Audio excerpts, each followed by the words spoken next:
Whitney Phillips, This Is Why We Can't Have Nice Things, Mapping the Relationship Between Online Trolling and Mainstream Culture.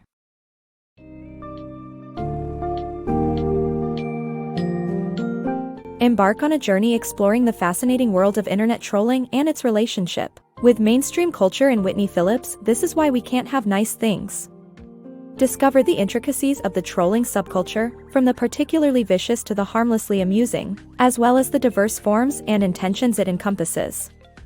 Uncover the origins of trolling and how it has evolved from being a simple menace to online communities to a complex social behavior that challenges and critiques mainstream narratives. Learn how trolling, despite its darker aspects, can sometimes reveal uncomfortable truths, influence society, and blur the line between its tactics and those of mainstream media.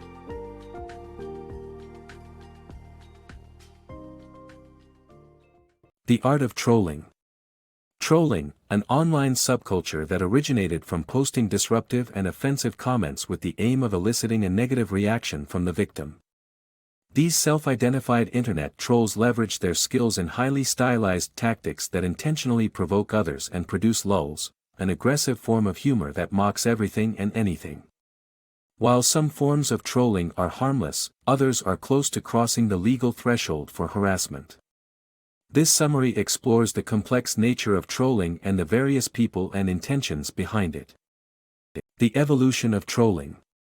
Trolling has evolved from a negative behavior that threatened online communities to a subculture and source of mainstream success. This has led to the emergence of memes as a form of internet communication and the rise of websites like 4chan. While trolling has become more accepted, it can still have harmful consequences.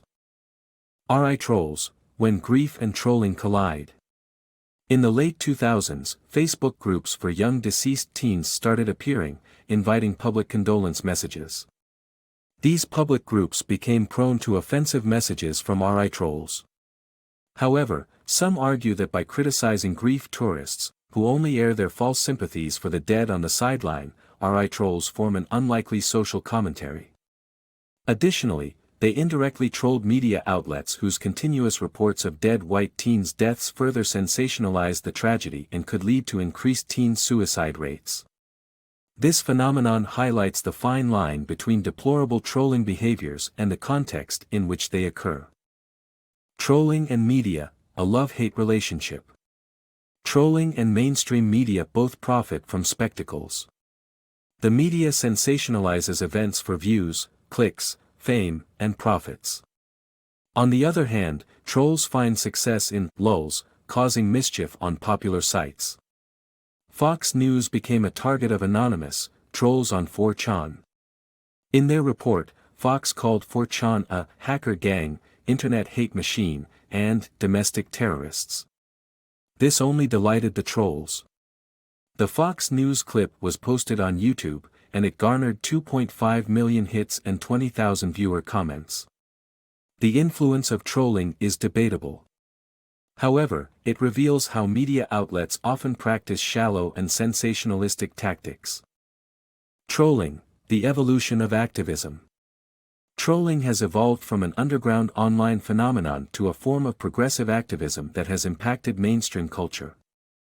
The infamous website Gawker leaked a video of Tom Cruise praising the Church of Scientology, leading to a campaign by Anonymous, called Project Canology, to criticize the church for violating freedom of speech.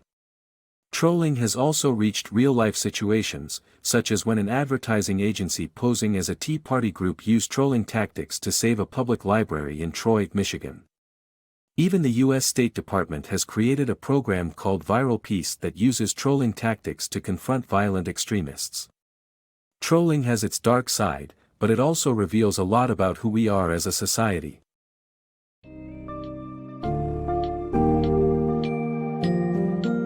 Whitney Phillips, This Is Why We Can't Have Nice Things provides an in-depth look into the world of internet trolling, its evolution, and its relationship with mainstream culture and media. While many forms of trolling can be harmful and distasteful, it is impossible to ignore the impact it has had on society. Trolling tactics have been used for activism, social commentary, and even government programs. Despite its often negative reputation, trolling continues to challenge mainstream narratives and contribute to a broader understanding of online communication and culture. All in all, this book opens up a complex world that deserves further examination and discussion.